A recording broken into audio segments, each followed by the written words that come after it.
નમસ્કાર મિત્રો, જય હિન્દ। હું છું ડીની ચૌધરી। ફરી એકવાર આપ સર્વેનું સ્વાગત છે આપ સૌની સૈયારી યુટ્યુબ ચેનલ ડીઆર અપડેટમાં। તો મિત્રો, આ વિડીયોમાં ખાસ વાત કરીશું પ્રધાનમંત્રી આવાસ યોજના 2024 અંતર્ગત 3 કરોડ નવા આવાસ આપવાની પ્રધાનમંત્રી શ્રી નરેન્દ્રભાઈ મોદીએ જાહેરાત કરી છે। નવી સરકાર બન્યા પછી આવનારા 5 વર્ષની અંદર આપણા દેશમાં કુલ 3 કરોડ જેટલા નવા મકાન આપવાના છે અને એના આવેદન એટલે કે ઓનલાઈન ફોર્મ ભરવાની પણ શરૂઆત થઈ ગઈ છે।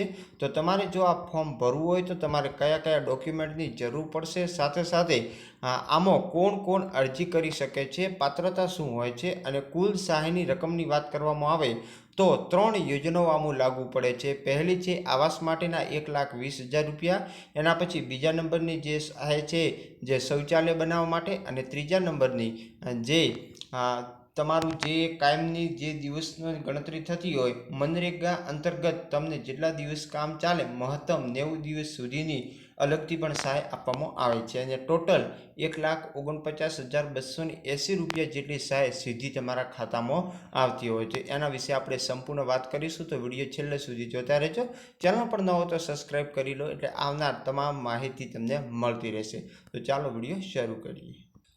તો મિત્રો, વાત કરવામાં આવે તો પ્રધાનમંત્રી આવાસ યોજના ગ્રામીણ માટે લાગુ પડે છે, જેમાં ઘર બનાવવા માટેની જે તમને સહાય મળે છે એને લગતી સંપૂર્ણ વિગતો જોઈશું। તો પ્રધાનમંત્રી આવાસ યોજના ગ્રામીણ વર્ષ 2022 સુધીમાં સૌને ઘર હેતુથી માનનીય પ્રધાનમંત્રી આવાસ યોજના અમલમાં મૂકી હતી અને એનો શરૂઆત પણ થઈ ગઈ છે અને જેમના વસ્તી ગણતરી 2011માં જે લાભાર્થીઓ નામ ધરાવે છે, જે પાત્રતા ધરાવે છે, એમને બાંધકામની મંજૂરી મેળવવા માટે જેમાં કેન્દ્ર સરકારના 60% અને રાજ્ય સરકારના 40%નો હિસ્સો ધરાવી અને તમને સહાય મળે છે। વાત કરવામાં આવે તો આ યોજનામાં જે પાત્રતા ધરાવે છે એમને બાંધકામ માટે સરકાર શ્રી દ્વારા 1,20,000ની સહાય આપવામાં આવે, જેમાં કેન્દ્ર સરકારની 72,000 અને રાજ્ય સરકારની 48,000। એના સિવાય શૌચાલય બાંધકામ માટે 12,000 અને મનરેગા હેઠળ 90 માનવ દિનની રોજગારી 17,280 પણ મળવાપાત્ર થતી હોય છે। તો એના માટે તમને શું સુવિધા પૂરી પાડે છે? તો લાભાર્થીને મકાન બાંધકામ માટે જરૂરી માલ સામાન અને વસ્તુઓ ગુણવત્તાયુક્ત મળી રહે એ માટે સ્થાનિક સપ્લાયર અને સખી મંડળ દ્વારા રૂરલ સેનેટરી માર્ટમાંથી તમને માલ સામાન ખરીદી અને તમે વ્યાજબી ભાવે મકાન બાંધકામ કરી શકો। સંબંધિત તાલુકા પંચાયતના તાંત્રિક કર્મચારી દ્વારા તમને બધું જ ટેકનિકલ માર્ગદર્શન પણ પૂરું પાડે છે। સાથે સાથે જે લાભાર્થી અશક્ત, અપંગ કે આંશિક વિકલાંગતા ધરાવે તેમજ વિધવા બહેનો હોય તો સરકાર શ્રી દ્વારા આવાસ બાંધકામ માટે જરૂરી ટેકનિકલ સહાય પૂરી પાડી અને આવાસનું જે લાભાર્થી છે એમને પંચાયત દ્વારા પણ બનાવી આપવામાં આવશે। લાભાર્થીને આવાસ બાંધકામની ટેકનિકલ જાણકારી માટે સરકાર શ્રી દ્વારા મેસન તાલીમો પણ યોજવામાં આવે છે। પ્રધાનમંત્રી આવાસ યોજનામાં લાભાર્થીની પસંદગી જે છે SECC 2011ના ડેટા પ્રમાણે થાય છે। આવાસનું બાંધકામ 25 ચોરસ મીટર હોવું જોઈએ। પ્રધાનમંત્રી આવાસ યોજના હેઠળ સરકારની જે સહાય રકમ છે 1,20,000 અન્ય યોજના સાથે સંકલિત પાણી, વીજળી, રસ્તા વગેરે પણ આપે છે। આ યોજના હેઠળ જે તે વિસ્તારની ભૌગોલિક પરિસ્થિતિને અનુરૂપ મકાનનું બાંધકામ, એના સિવાય અદ્યતન ટેકનોલોજી સાથે જીઓ ટેગિંગ અને મોબાઈલ ટેકનોલોજીનો પણ ઉપયોગ થતો હોય છે। તમને સહાય કઈ કઈ મળે છે? તો યોજનાની 1,20,000, મનરેગા હેઠળ 17,280 અને શૌચાલય માટે 12,000, ટોટલ સહાય મળે છે 1,49,280। એના પછી પ્રધાનમંત્રી આવાસ યોજનાના જે નાણાકીય સહાય કઈ રીતે મળે તો એમાં 4 હપ્તા નક્કી કરવામાં આવે છે। પ્રથમ હપ્તો 30,000નું મળે છે, જેમાં આવાસની જે મંજૂરી મળે ત્યારે તમને મળી જશે। બીજો હપ્તો 50,000નું છે, જેમાં આવાસનું બાંધકામ લિંટન લેવલે અને શૌચાલય પૂર્ણ થાય ત્યારે મળે છે। ત્રીજો હપ્તો 30,000નું આંતકામનું બાંધકામ જે રૂપકાસ્ટ લેવલે હોય ત્યારે, અને ચોથો 10,000 જે આવાસનું બાંધકામ પૂર્ણ થાય ત્યારે।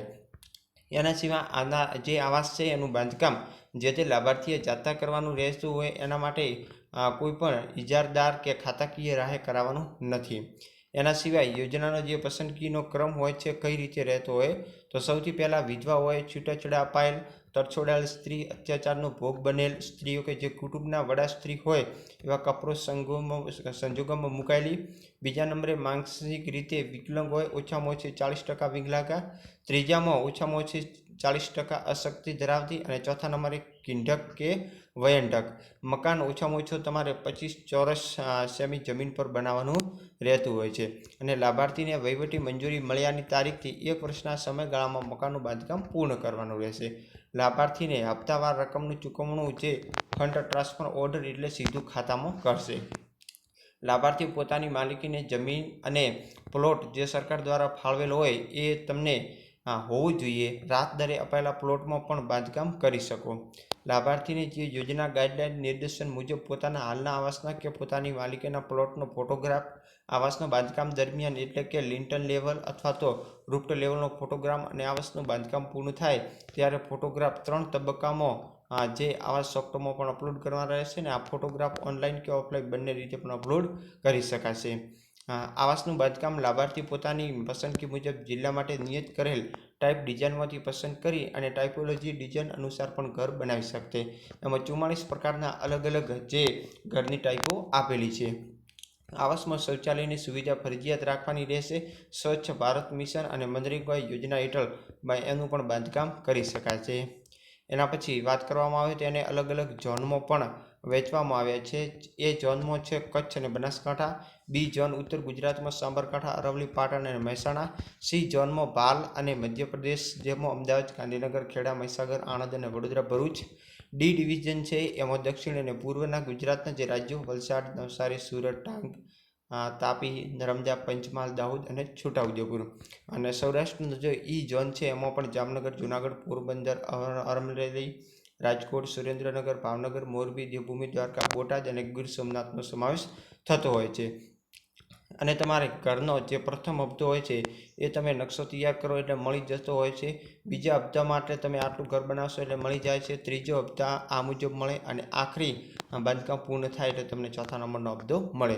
વધુ માહિતી માટે તમે જિલ્લા ગ્રામ વિકાસ એજન્સી, તાલુકા પંચાયત કે ગ્રામ પંચાયતનો પણ સંપર્ક કરી શકો છો. અને જ્યારે પણ ફોર્મ ભરવાની શરૂઆત થશે એટલે ચોક્કસ આપણે વિડીયો મૂકવાના છીએ. અને ફોર્મ કઈ રીતે ભરવું, કયા કયા ડોક્યુમેન્ટ જોઈએ એની વિગતવાર આગળના વિડીયોમાં વાત કરીશું. અત્યારે મિત્રો વાત કરી છે કે તમને કઈ રીતે અને કેટલી સુવિધામાં આપતું હોય છે જે ગુજરાત સરકાર દ્વારા તૈયાર કરવામાં આવ્યું છે. સાથે સાથે આ પીડીએફ તને આપણી ટેલિગ્રામની ચેનલ છે DR ગુજરાતી, એના સિવાય DR અપડેટ પણ છે જેની લિંક નીચે આપેલી છે એમાંથી તમને મળી જશે.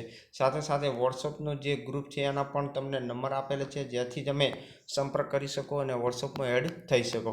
અને ઓનલાઈન કોઈપણ પ્રકારનું ફોર્મ ભરવું હોય તો પણ તમને નીચે નંબર આપેલા છે જ્યાંથી દરેક પ્રકારના ઓનલાઈન ફોર્મ ભરી આપવામાં આવશે. સાથે સાથે આના ફોર્મ ભરવાના શરૂ થશે ત્યારે ચોક્કસ તમને અપડેટ આપીશું. ફરી મળીશું નવી અપડેટ સાથે. ત્યાં સુધી જય હિન્દ, જય ભારત. Thanks for watch.